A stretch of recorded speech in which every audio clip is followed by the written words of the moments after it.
The billionaire founder of Kingston Retail pulled a gray hoodie over his head and slipped through the automatic doors of one of his own stores. No one glanced up. No one paused. No one recognized Daniel Carter. Not the cashier hustling through a line of restless customers. Not the security guard scanning the floor with bored eyes.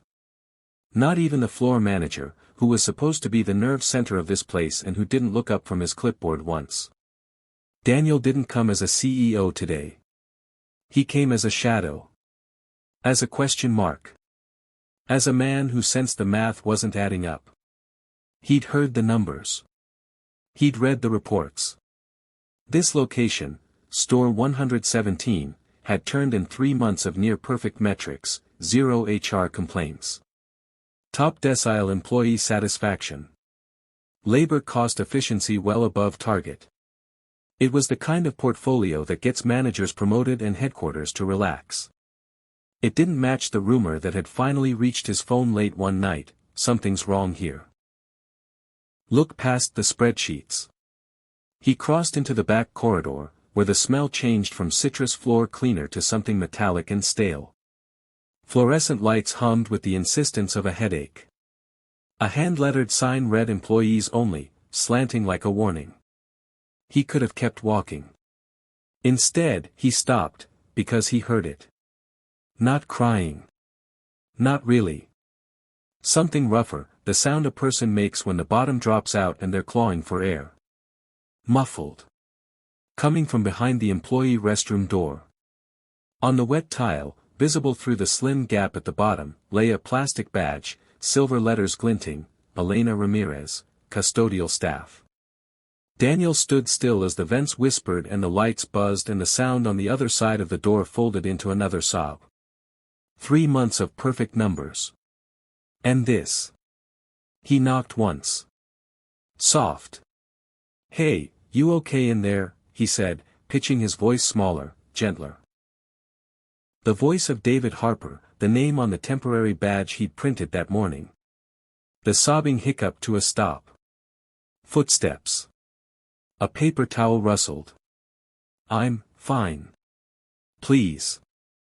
Just a minute." The voice rasped like it had been used too hard for too long. The lock clicked, the door opened. A woman in her early 40s stepped out, eyes swollen from crying, hair pulled back with the imprecision of exhaustion. Elena Ramirez.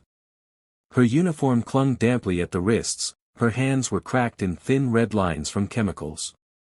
She stooped to grab her badge and nearly dropped it twice before pinning it to her shirt, head bowed like she hoped the tile might open and swallow her whole. "I'm sorry," she whispered. "I should get back to work." "Take your time," Daniel said. He didn't reach out. He didn't corner her. He simply made space, like you make space around a wound.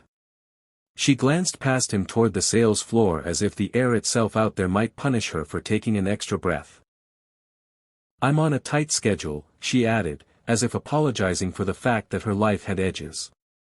Daniel followed her gaze and saw the schedule board tacked to the cork wall just outside the break room, a mess of crossed-out shifts, rewrites in different pens, names arrowed across days like someone had tried to win a game by cheating and still lost.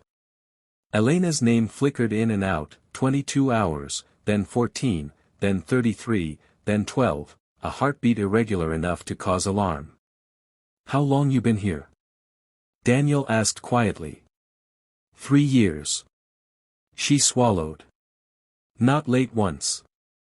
Not till last week." The last words fell like small stones. "What happened last week?" She pressed her lips together. Her eyes shone, not with drama, but with that dangerous thing beyond it, humiliation. "My son, Mateo, he's 8, she said. He needs surgery.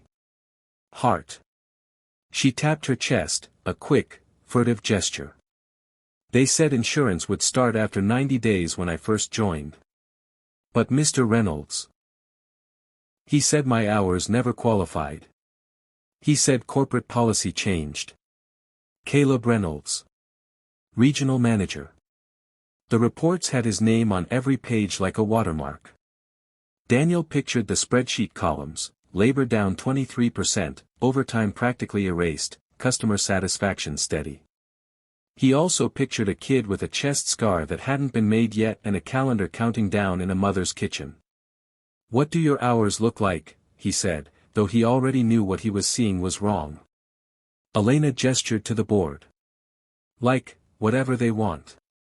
They cut them when I ask about benefits. Then they add them when they need floors stripped or aisles detailed overnight." "But the system," she stopped, the word choking itself off. "The system only shows what Mr. Reynolds inputs." "So you're sometimes full-time in reality," Daniel said, "and part-time on paper." Her laugh was a sound without humor. "On paper, I'm anything they need me to be. Except insured." A scanner beeped on the sales floor. A forklift whined in the loading bay. Elena flinched at the noises like someone bracing for a door to fly open. Daniel clocked it all: the slight limp on her left leg, the way her right shoulder sat higher like it had learned to carry weight alone, the bandage peeking from beneath her sleeve where chemical burn kissed skin. "You shouldn't have to explain any of this to a stranger," he said. "You're not the first stranger who's been kinder to me than my manager," she said, too tired to make it a joke. A shadow broke across the corridor as someone stepped out from a nearby office. A man in his mid-30s, hair gelled so precisely it looked engineered, a grin that didn't reach the eyes. His badge hung heavy: Caleb Reynolds, Regional. He glanced down the hall, glanced over Daniel like he was inventory, and then fixed Elena with a smirk sharp as a blade. "Ramirez. Floors aren't shining," he called, loud enough to make sure anyone within earshot heard. "What exactly have you been doing for the last hour? Practicing your tears?" Elena's spine straightened like someone had pulled a string inside it. "I'll go over them again, Mr. Reynolds," she said, voice flat with learned survival. Reynolds tilted his head at Daniel. "You knew?" "Yeah," Daniel said, letting the syllable drop lazy. "Name's David Harper." Reynolds' eyes measured him in a second: the boots from a discount bin, the thrifted jacket, the posture of someone pretending their back didn't hurt. He smirked. "Custodial tonight? 10 p.m. to 6. Don't be late." He vanished back into his office. The door clicked with the smugness of a lock that's been used too often. Elena exhaled.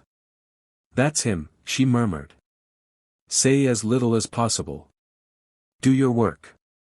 And if he asks you to sign anything, read it twice." "What does he ask you to sign?" "Adjusted hours. Policy acknowledgements. Sometimes he says we missed breaks we never took. Sometimes he says we took breaks we never had." She rubbed at the edge of the bandage beneath her sleeve, winced, then quickly dropped her hand. "Does anyone else have these problems?" Daniel asked. Her eyes cut toward the breakroom door, her voice lowered to a whisper. "Everyone who can't afford to lose a job. Tommy in electronics. Sarah in cosmetics. Joe on loading. People with accents. People with sick kids. People who send money home. People who won't fight back because losing is worse." There it was. The perfect system, engineered not in policy but in fear. "Thank you for telling me," Daniel said. "I didn't," she said, the thin thread of defiance still alive. "You asked. I answered. Now I have to work." She moved past him toward the supply closet. Daniel lingered at the schedule board long enough to read the handwriting that scrawled across it. Some of the edits were smooth and ordered. Others had the jitter of adrenaline. All of them said the same thing: control has a font. He spent the afternoon in a coffee shop across the street: nothing fancy, lukewarm espresso in a paper cup, a table that wobbled unless you held it with a knee. On his laptop, he pulled up what he could without tripping any alerts. The turnover rate at 117 had spiked, 60% in 8 months. The exit reasons were almost all voluntary resignation. Voluntary, in a market like this, translates to cornered. He cross-referenced the exit dates with expense reports. Cleaning supplies had dipped to a number that made no physical sense for a store of this square footage. Overtime had nearly vanished. Ergonomics budget, mats, braces, stools, showed as reallocated. In Reynolds' performance reviews, the words "remarkable efficiency" glowed like a halo. Daniel stared at the screen until the words thinned into wire and showed what they were wrapped around. He closed the laptop and looked at his reflection in the cafe window. Hoodie, stubble, the face of a man who had built something he believed in and then stepped away from ground level long enough for it to become something else in places he didn't look. He thought of a boy in a hospital waiting room, a heart beating in a tempo that frightened doctors. He thought of a mother counting pills and dollars and hours. The thing about being a good leader, he told himself, is that it isn't about trusting your people. It's about verifying what you've trusted them with. At 9:45 that night, he walked back into store 117 as David Harper. The store after closing is a different country. The overhead music dies. The customers vanish. The racks and shelves stand like dark trees in an artificial forest. The air smells like ammonia and cardboard. Under the hum of the lights, the building makes old bones noises, pops and groans and the faint clatter of something settling where it wasn't supposed to be. Elena handed him a mop and a bucket that had seen better decades.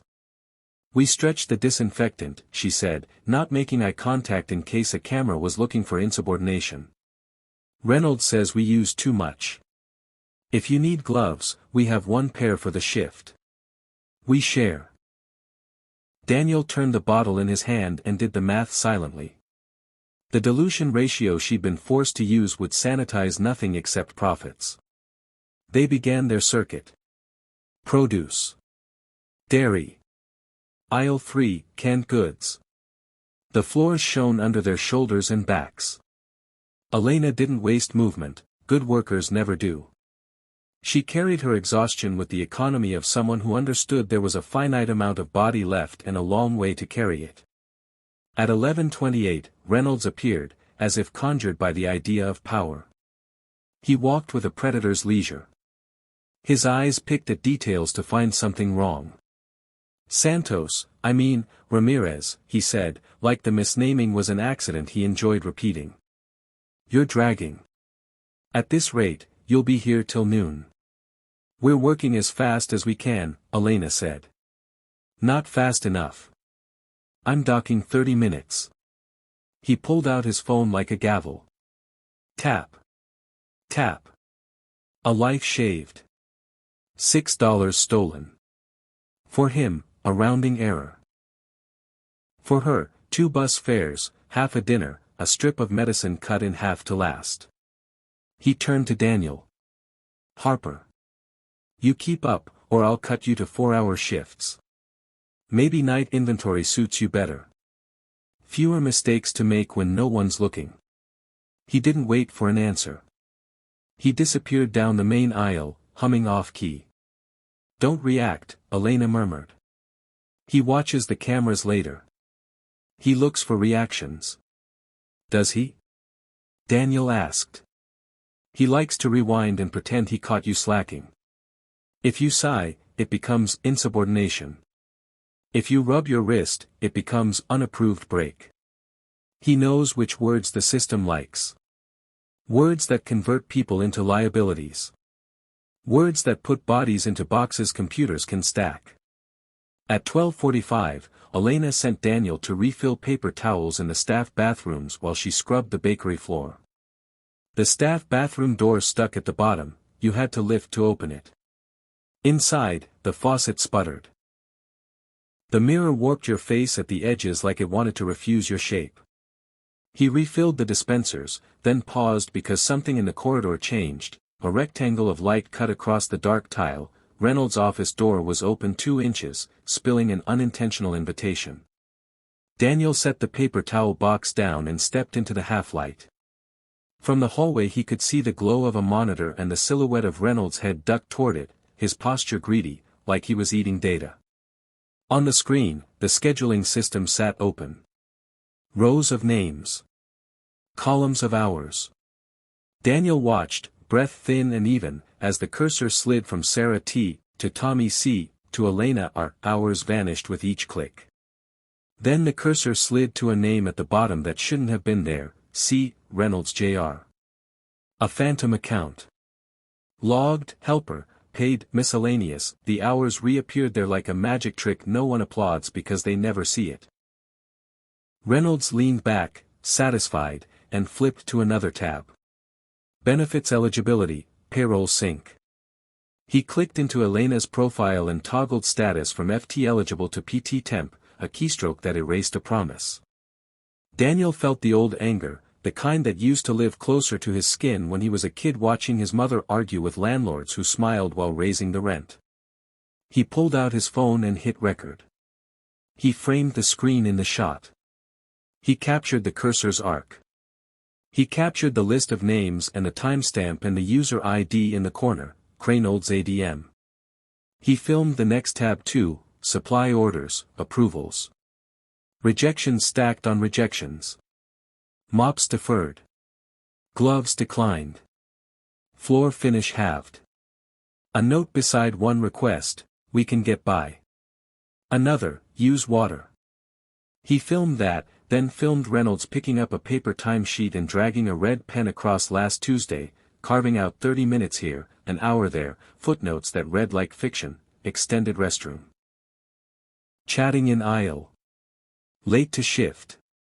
The kind of invented infractions that never rise to the level of a complaint because the complaint goes to the very man writing them. Reynolds stood abruptly. Daniel melted back into the corridor's shadows, heart punching his ribs once, hard. The office door shut with a soft, satisfied click. When Daniel reached the bakery, Elena was scrubbing between floor tiles with a toothbrush that had once belonged in a bathroom and now belonged to a lie. Everything okay? She asked, not looking up. Just refilled, he said. Do we have wrist braces? For mopping. He already knew the answer. She shook her head. Ergonomics budget got reassigned. Mr. Reynolds said we can use elastic bandages from first aid if we need to. If we do, the next shift won't have any for actual emergencies. He wanted to tell her a truth he couldn't yet. He wanted to say, I own this place. I will fix this. I will set fire to whatever allows this to thrive. Instead, he said, take 5, and stood beside her until she did. They worked in a rhythm. Past 1. Past 2. Fear makes a tempo, cruelty keeps time. At 2:58, Reynolds reappeared, clipboard tucked under his arm like a sheriff's star. Meeting, he said. Now. He stood them in the main aisle beneath a banner that promised everyday low prices. He smiled with the curve of a warning. Corporates nosing around labor costs, he said, tone light, eyes cold. So starting Monday, we're a one-person night crew. Ramirez, you're it. Harper, you'll be on call. If I need you, I'll text. If I don't, consider it a day off. He grinned. You like free time, right? Elena's face didn't move, but Daniel saw the flinch travel through her hands. This store is 45,000 square feet, she said, keeping her voice obediently neutral. One person can't. One person can, Reynolds said. Or one person can find another job. He turned away as if he'd just ordered coffee. Elena's mouth opened and closed. She didn't argue. She couldn't. There are arguments you lose just by making them to the wrong audience. When Reynolds' footsteps faded, she leaned against a checkout counter and closed her eyes like a door. I can't do it all, she whispered. But I can't lose the job. Mateo's surgery, we're already behind. If I miss a premium, they push the date. Daniel's voice came out steady. You won't lose it. Her eyes flicked to him. You can't promise that. He didn't say watch me. He didn't say I have a board meeting's worth of power in my pocket and a camera roll full of your manager's crimes. He just said, I won't let you clean this whole building alone tonight. We'll finish together. At 3:10, the building's HVAC sighed like an old creature. Somewhere in produce, a timer dinged and no one answered it. On the main computer, a pop-up notification glowed, auto-sync to corporate, 3:30 a.m. Daniel memorized the exact time like it might someday be a key. He finished his section, then Elena's, then went back over the scuffed entry where customers dragged the day behind them on their shoes. When he glanced up toward the mezzanine offices, the glass reflected him, not Daniel Carter, New York Business Magazine cover star, but David Harper, guy with the mop, body sore, knuckles raw, eyes open. He had come today because the numbers felt wrong. He would leave tonight with something heavier, the proof that a man inside his company had found a way to convert human pain into performance metrics. At 4:45, Elena sat on an overturned milk crate and stretched her fingers one by one like she was counting them, making sure they were still hers. I have inventory at 6 a.m. tomorrow, she said softly. I go home for an hour. I come back. You can't keep that up, Daniel said. I can't stop, she replied, equally true. The sky outside the loading bay door was fading from steel to the promise of morning. The world was about to wake up and start pretending again. Daniel rinsed the mop head in cloudy water and wrung it out until his forearms burned. As the last dirty trickles spiraled down the drain, he felt something in himself lock into place. Not anger, that had been there since the first sob behind the bathroom door. Not shock, that had burned off somewhere between the fake account and the toggled insurance status. Resolve. Cold and simple. He would go back to his budget hotel room with the sagging mattress. He would transfer the video off his phone to somewhere no one could touch it. He would pull every payroll sync, every benefits change, every schedule log for the last 12 months at store 117 and every store Reynolds touched. He would speak to legal not as a CEO asking for a memo but as an employer asking for a map. And then he would walk in here as himself. But not yet. He needed one more thing. Something no spreadsheet could pretend away. At 5:58, the front doors unlocked automatically. Lights warmed 2 degrees brighter. The world put on its daytime face. Elena stood, wiped her hands on a towel already clean, and nodded at him like people do when there's nothing left to say that won't cost them later. See you tonight, David, she said. See you, he answered. He watched her limp toward the time clock, watched her swipe her badge with a motion learned so well she could have done it asleep, watched the screen display clock out, 5:59 a.m. And as she turned away, he saw Reynolds emerge from his office, red pen uncapped, smile casual. He hit record again. The most important 48 hours of his career had begun the moment he knocked on a restroom door. They would continue now, on a line between two men, one who believed numbers were everything, and one who knew what you count becomes what you value. Daniel pocketed his phone, squared his shoulders, and walked toward the mezzanine stairs. The hotel room smelled faintly of mildew and stale coffee, but Daniel Carter barely noticed. He sat cross-legged on the sagging mattress, the glow of his laptop screen turning his face into something ghostly. His phone lay beside him, replaying the recording from Reynolds' office. Each click. Each keystroke. Each shift of hours stolen from one name and funneled into C. Reynolds Jr. The camera captured not just the fraud but the satisfaction on Caleb Reynolds' face, the smug tilt of a man who believed the system belonged to him. Daniel's chest burned. If he had been in the boardroom back at headquarters, his instinct would have been to call legal immediately. But here, undercover, he knew a different rule: a single recording is a spark, not a fire. He needed more. Proof wide enough to burn through every defense Reynolds could throw up. The clock on his laptop read 8:12 a.m. Elena was already back in the store for her 6 a.m. inventory shift. She'd had maybe an hour's sleep, if that. The thought of her counting boxes while her son waited at home with his heart condition tightened Daniel's fists. He shut the laptop and whispered into the empty room, 48 hours. Then he stood. When he returned to store 117 that afternoon, the place looked like any other retail giant in the city. Families shopped. Teenagers in branded polo shirts straightened shelves. Music floated above the chatter of price checks. Daniel slipped into the background easily.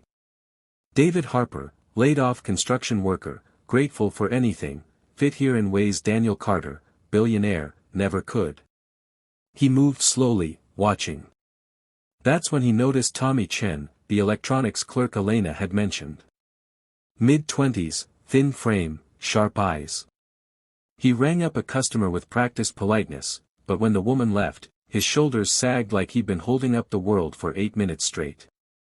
Daniel drifted over, pretending to wipe down a nearby display. Busy day. Tommy glanced up, hesitated, then said, "Every day's busy. Just depends who's counting."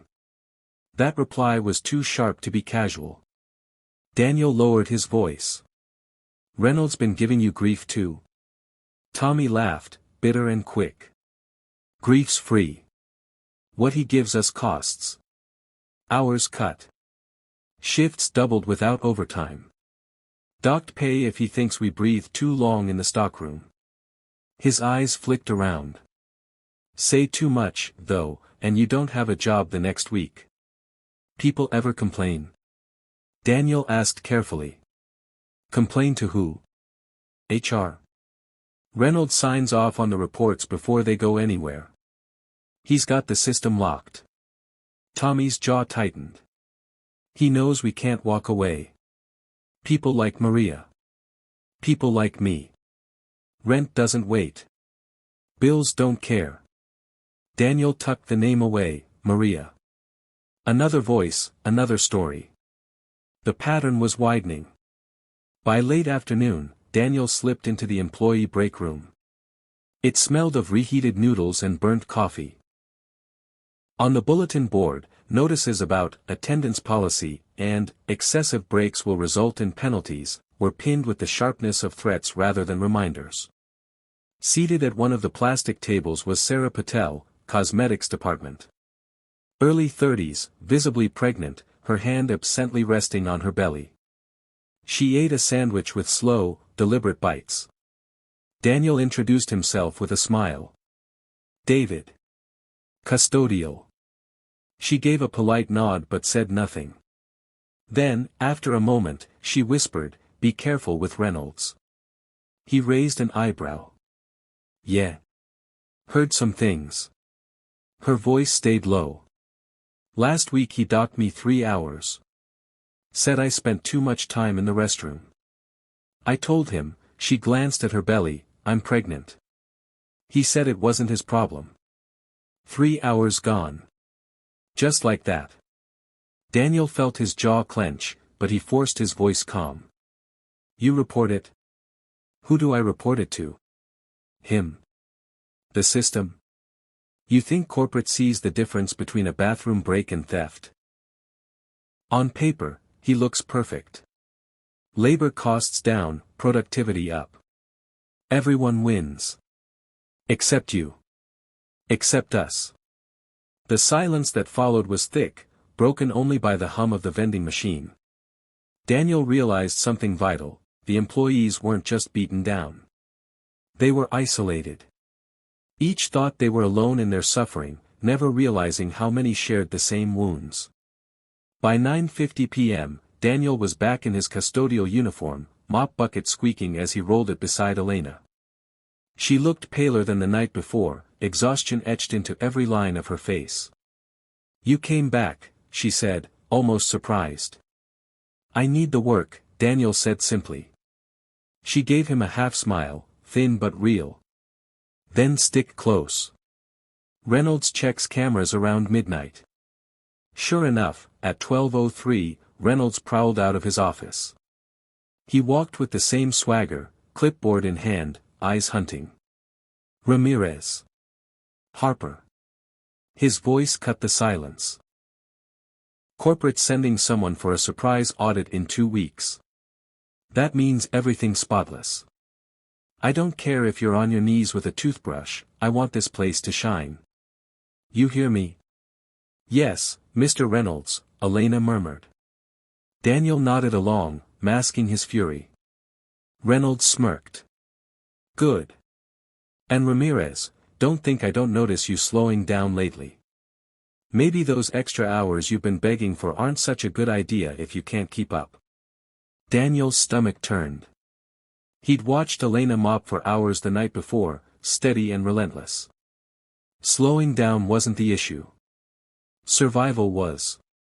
When Reynolds finally disappeared again, Elena leaned against a shelf. That's how he does it. Breaks us piece by piece. Makes us believe we're the problem. Or, Daniel said softly, he makes you so tired you stop seeing the pattern. Her eyes flicked to his, sharp for a moment, like she sensed there was more to him than David Harper. But she didn't press. She just went back to work, shoulders heavy. By 2 a.m., Daniel had his phone out again, recording discreetly from behind a stack of box detergent.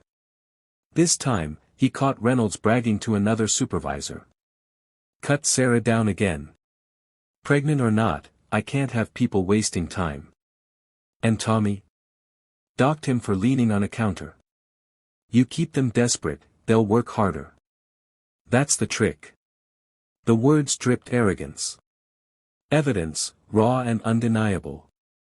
But Daniel knew he needed one last piece, proof that the hours being stolen weren't just erased but converted into Reynolds' gain. He had the phantom account, but he needed the money trail. That meant going deeper. Into the systems. Into the files Reynolds thought no one would ever check. And for that, Daniel would need access. At 4:15 a.m., Elena collapsed onto an overturned crate, eyes closing for just a second. Daniel crouched beside her. You can't keep doing this alone, he said. She laughed, a sound hollow with fatigue. I don't have a choice. Everyone has a choice. She opened her eyes, studying him. Not when your kid's life depends on a paycheck. Daniel didn't argue. He knew she was right. That's what made Reynolds' game so cruel, he preyed on those with no room to walk away. But Daniel wasn't bound by those rules. Not anymore. He had something Reynolds didn't know, a CEO's authority wrapped in a janitor's uniform. He stood, gripping the mop handle like a weapon. In the distance, he could hear Reynolds humming again, smug and careless. 48 hours, Daniel whispered. That's all I need. The fluorescent hum of Store 117 had become a second heartbeat to Daniel. He'd been inside this building long enough to know its rhythms, the way the lights flickered near aisle 7 around midnight, the squeak of the backroom door hinges, the mechanical sigh of the HVAC when the temperature shifted at 3 a.m. He was learning the store like one learns an enemy, by memorizing its patterns. And yet, it wasn't the store itself he was fighting. It was the man who believed he owned it like a personal kingdom. Caleb Reynolds. Regional manager. Self-proclaimed efficiency genius. On paper, he was Kingston Retail's rising star. But in reality, Daniel now knew, he was a parasite, stealing hours, stripping benefits, weaponizing desperation.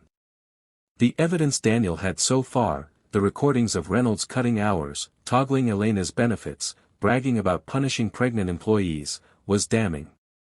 But he needed more. Not just words. Not just screenshots. He needed the paper trail. The kind of proof that lawyers couldn't spin, that auditors couldn't ignore. And to get that, he would have to break into Reynolds' office. The night began quietly enough. Elena pushed her mop across the lobby tiles, every movement precise, as if her survival depended on perfection, which in a way, it did. Daniel shadowed her, bucket squeaking. You ever think about leaving? He asked quietly. She gave a small, bitter laugh. Every day. But my son's surgery isn't going to wait for me to find another job. Reynolds knows that. He knows who he can break. He smells fear like blood in the water. Daniel nodded. He'd seen men like Reynolds before, back in the early days of building Kingston. Small-time supervisors who mistook power for cruelty. Most washed out. The smart ones hid their tracks. Reynolds was both arrogant and clever, a dangerous mix. From the electronics section, Tommy Chen wandered into view. He leaned against a shelf, rubbing his eyes. "They've got me on 6 days this week," he muttered when Daniel asked how he was holding up. "But only 32 hours total. No overtime, no benefits. Just exhaustion." Sarah from cosmetics passed by, hand pressed to her belly, and whispered, "He cut me again. Said I take too many breaks. I'm 8 months pregnant." Daniel's gut twisted. He looked at all of them, Elena, Tommy, Sarah, and realized the truth: Reynolds wasn't just exploiting 1 or 2 people. He was running an entire operation built on keeping his workers trapped, scared, and invisible. It wasn't enough to save Elena. He had to save them all. At 1:42 a.m., Reynolds disappeared into his office, as usual. Daniel knew he had a small window before the manager started his nightly reviews. "Elena," Daniel whispered, "can you cover the East Wing? I need to check something." She gave him a wary look. "Be careful. He notices everything." "I will." Daniel moved silently toward the mezzanine, heart pounding harder with every step. The office door was closed but not locked. Reynolds had grown careless, too confident in his control. Inside, the office smelled of stale coffee and cheap cologne. Papers were stacked in messy towers, but the real gold was glowing from the computer screen. Daniel slipped inside, closed the door halfway, and pulled out his phone. Click. Record. On the screen, the scheduling system was still open. Daniel captured every detail: the phantom account of C. Reynolds Jr., the redistribution of hours, the time-stamped entries. Then he navigated quickly: payroll adjustments. What he saw made his blood run cold. Line after line of corrections. Notes like unauthorized break, performance doc, timecard error. All tied to names he knew now: Ramirez, Chen, Patel. Each adjustment meant stolen wages. Each falsification meant another night a family went without. And then he saw it. A direct transfer log.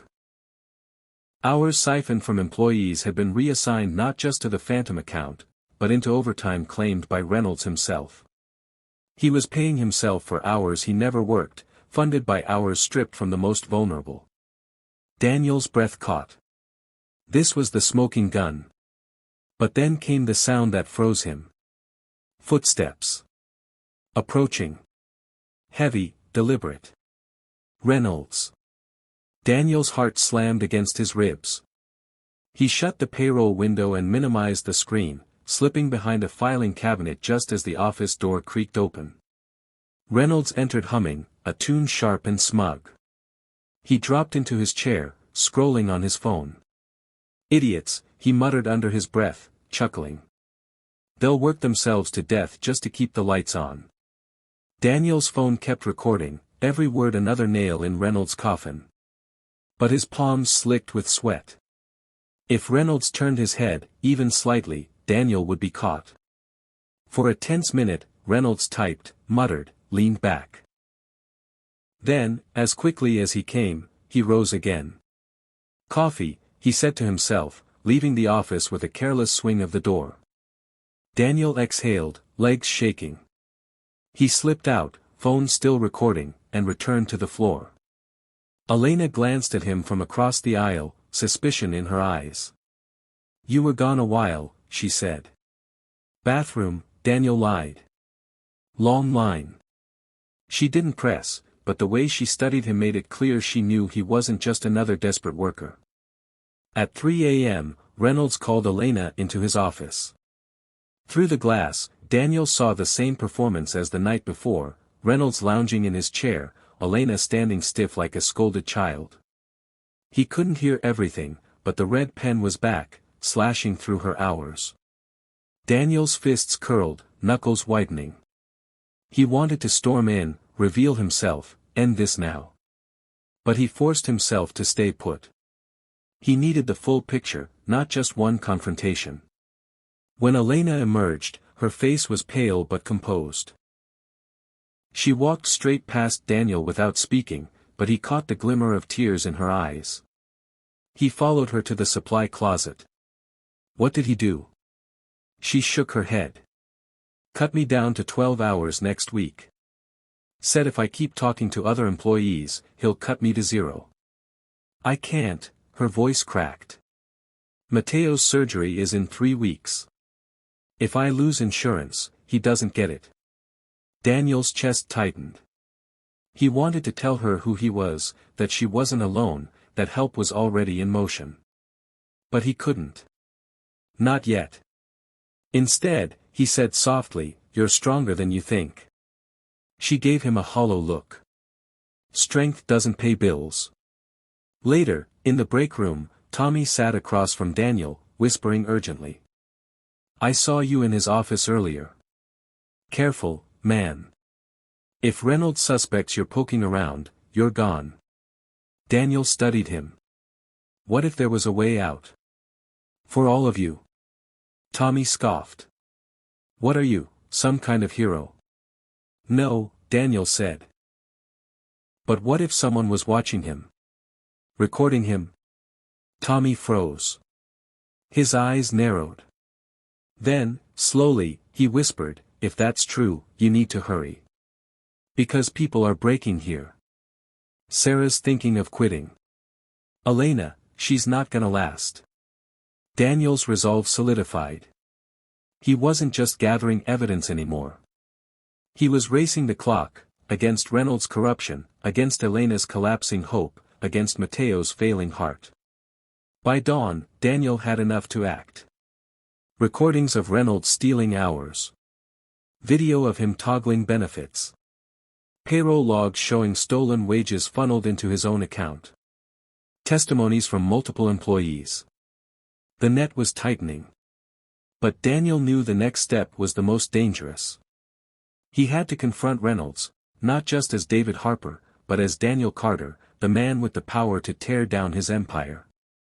The question was, would Reynolds crumble when exposed, or fight back harder? The morning shift was arriving as Daniel pushed his mop across the final aisle.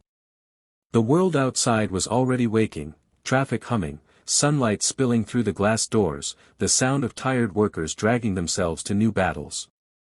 But inside store 117, the air felt heavier than usual. Elena leaned against her mop handle, eyes shadowed from lack of sleep. Tommy lingered by the electronics counter, pretending to check stock.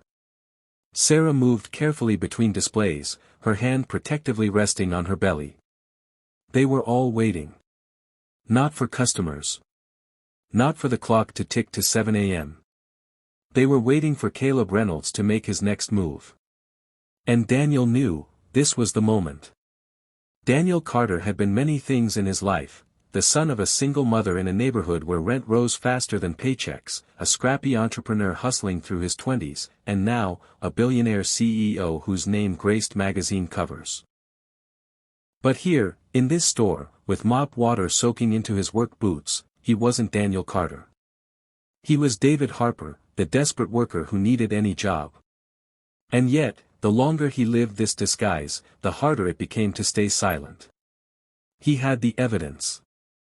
Hours of recordings. Payroll logs.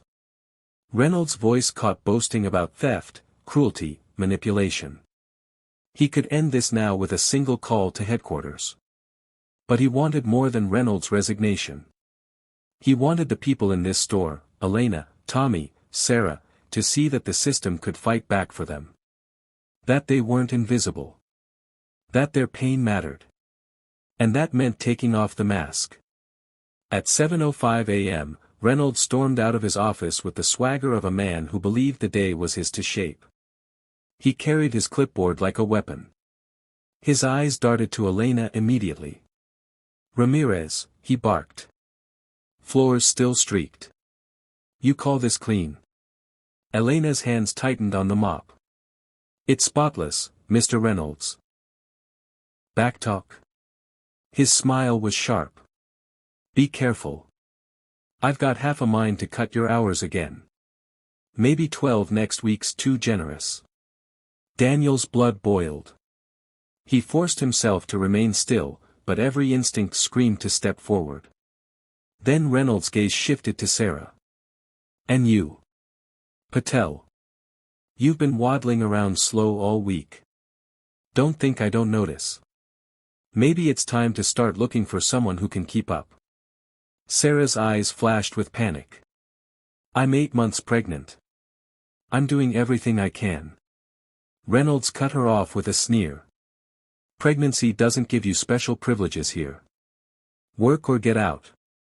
Tommy muttered something under his breath. Reynolds spun. What was that, Chen? Nothing, sir. Reynolds stepped closer, his smile widening. That's what I thought. Remember, all of you, jobs like these aren't guaranteed. You don't like the way I run things. There's a line out the door of people who'd kill for your hours. The room fell silent. The fear was tangible, thick in the air. And Reynolds fed on it like oxygen. Daniel couldn't hold back anymore. He dropped his mop, the clang echoing across the polished floor. Every head turned. You think this is leadership? Daniel's voice was calm, but it carried weight. Cutting hours. Stealing wages. Threatening people who can't fight back. Reynolds blinked, startled for the briefest second, before his smirk returned. Excuse me. Did the janitor just grow a spine? Daniel stepped forward, eyes locked on Reynolds. My name is David Harper. That's what you think. But the truth is, you've been talking to the wrong man. Elena frowned, confused. Tommy's eyes widened. Sarah clutched the table beside her. Reynolds scoffed. What are you rambling about? You're lucky I even let you clock in here. Daniel reached into his pocket and pulled out his phone. He hit play. Reynolds' own voice filled the break room. You keep them desperate, they'll work harder. That's the trick. The employees froze. Sarah's mouth dropped open. Elena's eyes filled with tears. Tommy muttered, holy, under his breath. Reynolds' smirk faltered, just for a moment. Where'd you get that? He snapped. Daniel slid the phone back into his pocket. From you. Every lie you told. Every hour you stole. Every threat you made. It's all here. Reynolds tried to laugh it off. You think a recording means anything? You think corporate cares? My numbers are golden. Labor costs down. Efficiency up. They love me. Daniel's lips curved into a cold smile. Do they? He straightened. His voice shifted, not the tone of a weary custodian, but the commanding cadence of a man used to boardrooms and cameras. My name isn't David Harper, he said. It's Daniel Carter. Founder and CEO of Kingston Retail. The words fell like a hammer. Elena's hand flew to her mouth. Tommy's jaw dropped. Sarah blinked in disbelief. Reynolds stared, then burst out laughing. Nice try. The billionaire CEO in my store. In janitor's clothes. That's the dumbest. Daniel pulled a sleek black card from his wallet and tossed it onto the table. Kingston Enterprises, Executive Access. His name etched in silver. The room went dead silent. Reynolds' laughter died in his throat. Oh, God, Tommy whispered. It's true. Elena's eyes brimmed with something new, not just shock, but hope. Reynolds' face went pale, then red. This is entrapment. You can't. I can, Daniel cut him off. His voice was steel. I built this company on the principle that we take care of our people. And you, he pointed at Reynolds, you turned it into your personal empire of fear. You robbed these employees. You denied them benefits. You endangered their families. And you thought no one would notice. Reynolds tried to regain control. You have no proof. Daniel pulled his phone again, scrolling quickly. I have payroll logs showing you stole hours and funneled them into overtime for yourself. I have video of you toggling Elena Ramirez's benefits from full-time to part-time. I have your voice threatening a pregnant woman for taking bathroom breaks. Do you really want to keep talking about proof? Reynolds' mouth opened, then closed. His hands twitched, gripping his clipboard like it could shield him. The employees stared, their fear slowly dissolving into something sharper, anger. Daniel turned to Elena first. How many hours have you lost to his games? Her voice shook. Dozens. Maybe hundreds. He cut me so I'd never qualify for insurance. My son's surgery, she choked. Daniel placed a steady hand on her shoulder. Not anymore. Your benefits are restored as of this moment. Mateo will get his surgery. Elena's knees buckled, and she gripped the table for balance. Tears streamed down her face. Daniel turned to Sarah. And you? Docked for bathroom breaks? She nodded, trembling. Effective immediately, your hours are restored. And you'll get full maternity coverage, as policy dictates. Sarah sobbed, hand clutching her belly. Finally, Daniel faced Tommy. How long have you been capped below 40 hours? 8 months, Tommy said, voice hard now. Not anymore. Full-time status, back pay, and benefits. The room buzzed with disbelief. For the first time in months, maybe years, the employees felt seen. Reynolds' mask cracked completely. His face twisted with rage. You can't come in here and just undo everything. These people are lazy, ungrateful. Shut your mouth, Daniel snapped, the command like a whip crack. The room went silent. Even Reynolds flinched. You're done here, Daniel continued. Effective immediately, you're suspended pending investigation. Security will escort you off the premises. And when I'm through, you won't work another day in this industry. Reynolds sputtered. You can't. Daniel pulled out his phone and dialed. Headquarters. It's Carter. Get HR, legal, and compliance on a call in the next 30 minutes. And send a team to store 117. Now. He hung up before Reynolds could form another word. The manager's face drained of color. His empire of fear, dismantled in less than 5 minutes. Elena wiped her tears and whispered, You really are him. Daniel nodded. I am. And I'm sorry I didn't see this sooner. I trusted the numbers. I should have been here sooner. But I'm here now. And I promise you, this ends today. Tommy's eyes burned with something fierce. You don't know what it means to hear that. Sarah smiled weakly, tears streaming. We thought we were invisible. You're not invisible, Daniel said firmly. You're the backbone of this company. Without you, Kingston Retail doesn't exist. And anyone who forgets that, anyone who abuses that, will answer to me. The employees stood straighter. For the first time, they looked at Reynolds not with fear, but with contempt. Security arrived within the hour. Reynolds tried to argue, but the guards escorted him out like the criminal he was. His threats echoed down the hall, hollow and desperate, you'll regret this.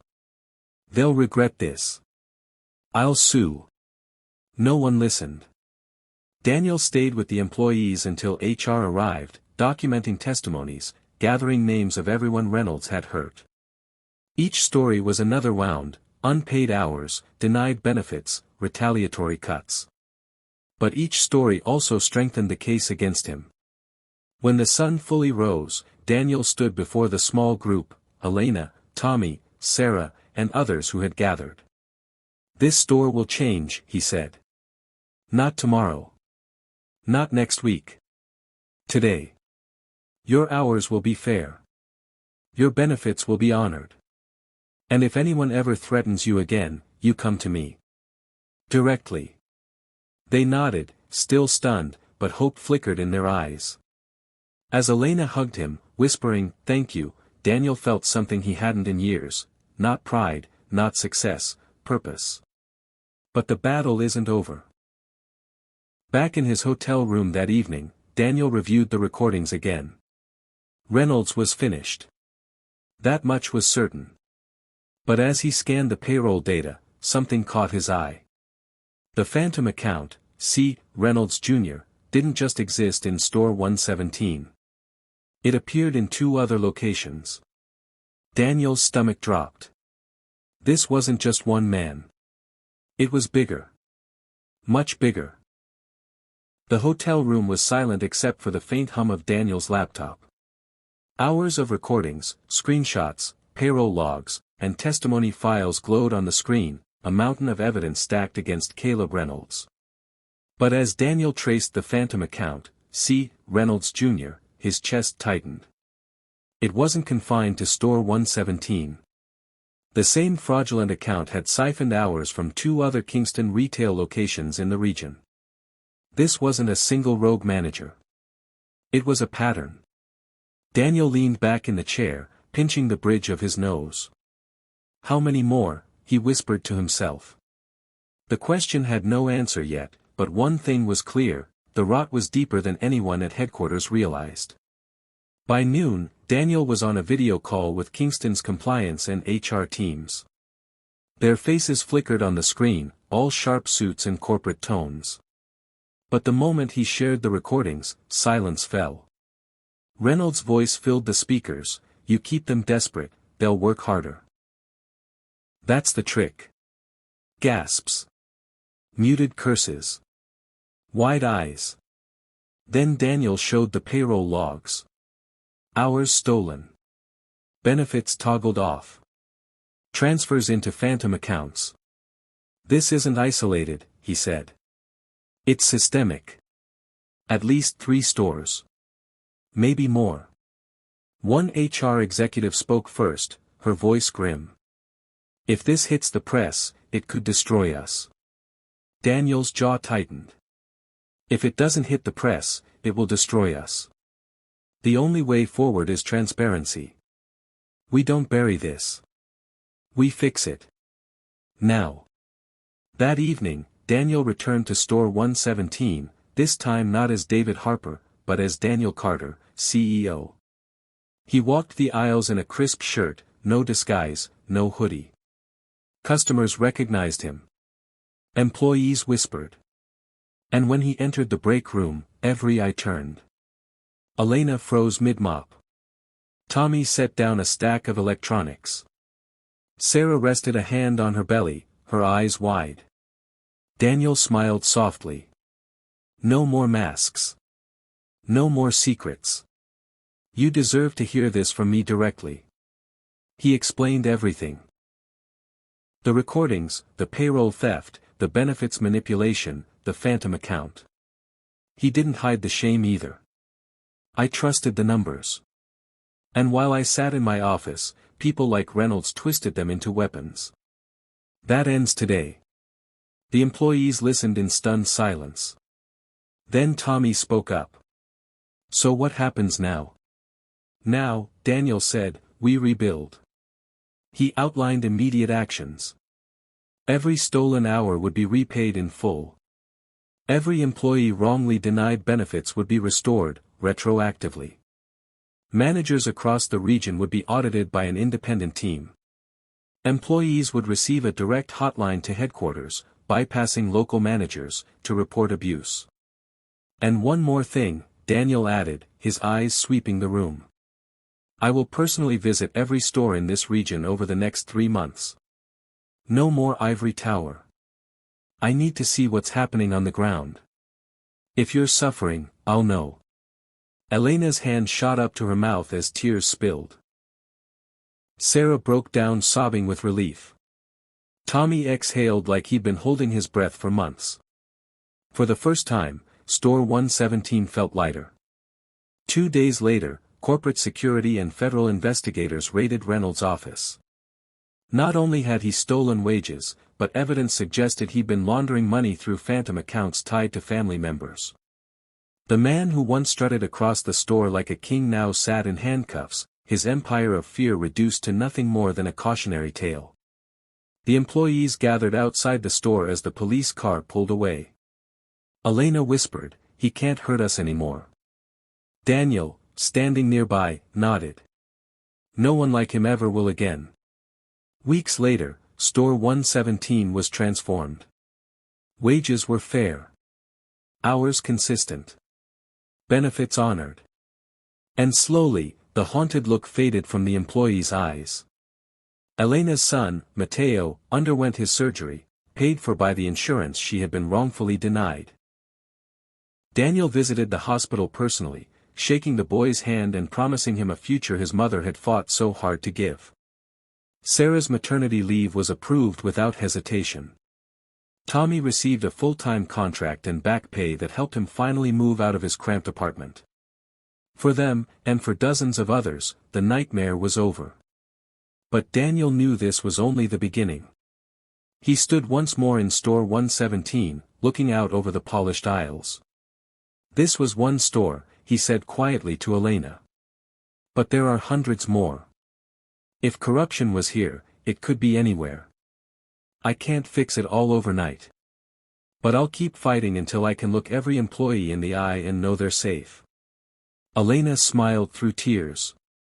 "For the first time in a long time. I believe you." As Daniel left the store, he thought about the moment it had all started, a sob behind a bathroom door. A sound he almost walked past. It struck him then. Leadership wasn't about numbers on a spreadsheet or glowing quarterly reports. It was about listening. About noticing the quiet suffering others ignored. About choosing to stop and knock on the door. That single choice had saved not just Elena, but countless others. And it reminded him, the cost of looking the other way is always greater than the cost of facing the truth. Friend, as you finish this story, remember, injustice thrives in silence. Whether it's at work, at school, or in your community, don't look away. Speak up. Stand up. Be the one who notices. Drop a comment below. If you were in Daniel's shoes, would you have gone undercover to uncover the truth? And if this story moved you, share it with someone who needs reminding. Leadership isn't about power, it's about protecting people.